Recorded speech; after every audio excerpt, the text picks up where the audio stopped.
नमस्कार। चलिए आज गहराई से समझते हैं भारत की एक बहुत बड़ी नई कोयला खदान परियोजना गोंड बहेड़ा उज्जैनी ईस्ट को। हम इसकी ऑफिशियल एनवायरमेंटल इम्पैक्ट असेसमेंट यानी EIR रिपोर्ट को परत दर परत खोलेंगे और देखेंगे कि आखिर इसमें लिखा क्या है। तो इस पूरी रिपोर्ट को आसान भाषा में समझने के लिए हमने इसे 5 खास हिस्सों में बांटा है। हम देखेंगे कि ये खदान कितनी बड़ी है, ये कहाँ पर है, कोयला कैसे निकाला जाएगा, इसका पर्यावरण पर क्या असर होगा और इसके पीछे कौन लोग हैं। सबसे पहले चलिए शुरुआत करते हैं इस प्रोजेक्ट की साइज और स्केल से। आखिर ये है क्या और कितना विशाल है? एक बात साफ कर दें कि हम जो भी बात कर रहे हैं वो इसी ऑफिशियल डॉक्यूमेंट यानी फाइनल EIA रिपोर्ट के आधार पर है, जो जून 2025 की है। अब इस प्रोजेक्ट का साइज देखिए। कुल माइनिंग एरिया है 1130 हेक्टेयर। अगर इसका अंदाजा लगाना हो तो समझिए कि हजारों फुटबॉल के मैदान एक साथ रख दिए गए हो। इतना बड़ा इलाका है ये। और इस इतने बड़े एरिया से हर साल 3 मिलियन टन यानी 30 लाख टन कोयले का उत्पादन होगा। ये नंबर ही बता देता है कि प्रोजेक्ट कितना अहम होने वाला है। और हाँ, ये कोई छोटा मोटा कुछ सालों का प्रोजेक्ट नहीं है। इसे 33 साल तक चलाने के लिए डिजाइन किया गया है। मतलब एक पूरी पीढ़ी तक ये खदान काम करती रहेगी। अच्छा, इतना बड़ा प्रोजेक्ट है, इतने लंबे समय के लिए है, तो सवाल उठता है कि ये है कहाँ। चलिए इसकी लोकेशन पर नजर डालते हैं। तो ये प्रोजेक्ट है मध्य प्रदेश के सिंगरौली जिले में।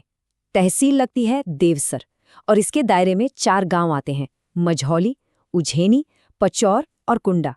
और इसकी लोकेशन काफी दिलचस्प है। इसके आसपास देखें तो 8 किलोमीटर दूर बरगवां शहर है। बिल्कुल पास में उत्तर पश्चिम दिशा में मझौली रेलवे स्टेशन है और पानी के स्रोत भी नजदीक हैं। 1.5 किलोमीटर से भी कम दूरी पर कंचन डैम है और बंधा नाला तो साइट के बीच से ही गुजर रहा है। लोकेशन तो देख ली, अब बात करते हैं माइनिंग के तरीके की। आखिर जमीन के नीचे से कोयला निकाला कैसे जाएगा? तो यहाँ जो मेथड इस्तेमाल होगा उसे कहते हैं बोर्ड एंड पिलर मेथड। ये अंडरग्राउंड माइनिंग का एक जाना माना तरीका है। इसमें होता ये है कि कोयला निकालने के लिए कमरे या बोर्ड्स बनाए जाते हैं और छत को सपोर्ट देने के लिए कोयले के ही पिलर्स छोड़ दिए जाते हैं। और ये सारा काम हाईटेक कंटिन्यूअस माइनर्स से होगा। ये मशीनें पहले तो कोयला काटकर रास्ते बनाती हैं, फिर गैलरीज बनाकर बोर्ड्स तैयार करती हैं और बीच बीच में सपोर्ट के लिए पिलर्स छोड़ दी जाती हैं। और हाँ, छत को एक्स्ट्रा मजबूती देने के लिए रेजिन ग्राउटेड स्टील बोर्ड्स का भी इस्तेमाल किया जाता है। अब आते हैं सबसे जरूरी हिस्से पर। EIA रिपोर्ट का मतलब ही है एनवायरमेंटल इम्पैक्ट असेसमेंट, यानी पर्यावरण पर क्या असर पड़ेगा। तो इस रिपोर्ट में इसके बारे में क्या कहा गया है? यहाँ एक बहुत ही दिलचस्प चीज है। देखिए, पूरा माइनिंग एरिया 1130 हेक्टेयर का है, लेकिन जमीन के ऊपर यानी सरफेस पर सिर्फ 34.277 हेक्टेयर जमीन ही चाहिए होगी। इस पर इंफ्रास्ट्रक्चर बनेगा, शाफ्ट्स बनेंगे। बाकी का पूरा 1095.723 हेक्टेयर एरिया अंडरग्राउंड माइनिंग के लिए इस्तेमाल होगा। मतलब जमीन के ऊपर असर कम से कम रखने की कोशिश है।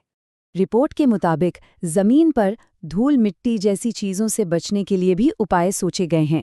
ज्यादातर कोयला कन्वेयर बेल्ट से ट्रांसपोर्ट होगा और जहां भी कोल ट्रांसफर पॉइंट्स होंगे वहां पानी के छिड़काव का इंतजाम होगा ताकि धूल ना उड़े। तो आखिर में एक नज़र डालते हैं इस प्रोजेक्ट और इस रिपोर्ट से जुड़े मुख्य लोगों और संगठनों पर। इस प्रोजेक्ट के प्रस्तावक हैं मेसर्स महान एनर्जी लिमिटेड और जिन्होंने इसकी एनवायरमेंट रिपोर्ट तैयार की है वो कंसल्टेंट हैं वरदान एनवायरोनेट LLP।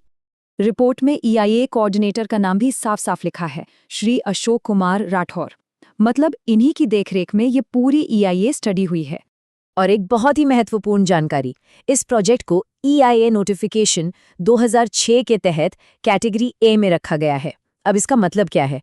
इसका मतलब है कि ये एक बड़ा प्रोजेक्ट है और इसको एनवायरमेंटल क्लियरेंस के लिए सीधे केंद्र सरकार यानी सेंट्रल लेवल पर जाना होगा। तो ये सारी जानकारी हमें एक बड़े सवाल पर लाकर खड़ा करती है। एक प्रोजेक्ट जो 33 साल चलेगा, उसमें देश की ऊर्जा की जरूरतों और पर्यावरण की सुरक्षा के बीच आखिर बैलेंस कैसे बनाया जाएगा? ये EIA रिपोर्ट इसी बैलेंस को बनाने का एक प्रयास है, एक ब्लूप्रिंट है। उम्मीद है इस विश्लेषण से आपको इस प्रोजेक्ट को समझने में मदद मिली होगी। ऐसे ही और विश्लेषण के लिए हमारे चैनल के साथ जुड़े रहें, लाइक, शेयर और सब्सक्राइब जरूर करें। धन्यवाद।